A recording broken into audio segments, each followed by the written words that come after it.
L'équipe est très sereine, on sort d'un gros résultat à Saint-Raphaël, donc on a envie de confirmer ce week-end chez nous contre Toulouse. C'est vrai que le match aller il a été très engagé, il y a eu match nul au final, mais on a mené une bonne partie du match.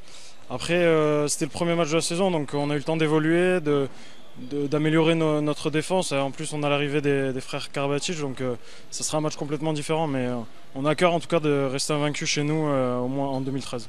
Déjà gagner le match, voilà, c'est le premier objectif, et puis après on verra si ça débouche sur une issue positive.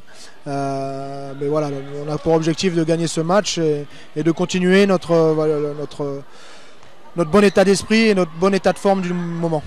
On allait gagner à Billère, Billère qui avait fait un bon match. C'est une équipe qui alterne le bon et le moins bon, ça c'est sûr, mais qui a des éléments de très bonne qualité. Et on n'est jamais à l'abri d'un réveil quand ils veulent bien jouer ensemble et quand ils veulent se donner. C'est une équipe qui est très difficile à manœuvrer. Donc on s'attend, enfin en tout cas on souhaite accueillir l'équipe de Toulouse la plus forte possible. Comme ça il n'y aura pas de questions à se poser. Non, pas un sentiment de revanche. Non, pas un sentiment de revanche. Ils n'avaient pas volé leur match nul non plus.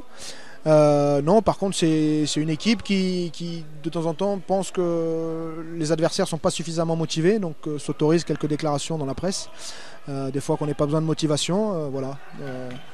Donc voilà, c'est pour ça qu'on pas de sentiment de revanche, mais c'est une équipe contre laquelle parfois on est particulièrement motivé.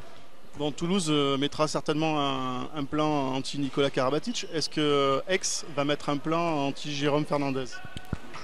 Non, pas spécialement. On a vu que c'était une équipe qui était très forte sur les tirs de loin, notamment grâce à Jérôme Fernandez, mais aussi l'arrière droit grec qui est très bon à ce niveau-là.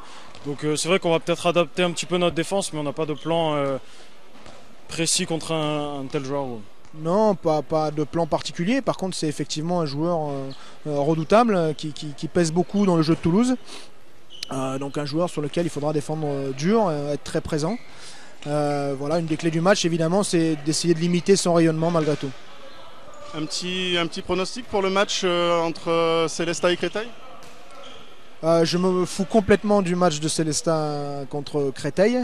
Je dois gagner contre Toulouse. Est-ce que vous mettez un petit peu de pression? Parce que dès ce match, le PAUC peut peut-être se maintenir. Oui, ça c'est sûr, mais après la pression, on l'a déjà depuis quelques temps. Chaque match, on a vraiment on a besoin de victoire pour assurer ce maintien. Après, on va encore jouer ce match à fond chez nous et on verra à la fin de la soirée si on est maintenu, mais en tout cas, on va le jouer déjà à fond pour gagner.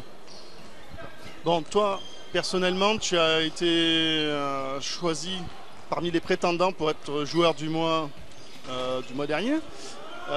Ça te fait quoi justement d'être parmi ce groupe? C'est sûr, ça fait très plaisir d'être distingué au niveau personnel. Après, on sort aussi de 3 gros matchs en avril avec l'équipe, donc je bénéficie aussi de ça.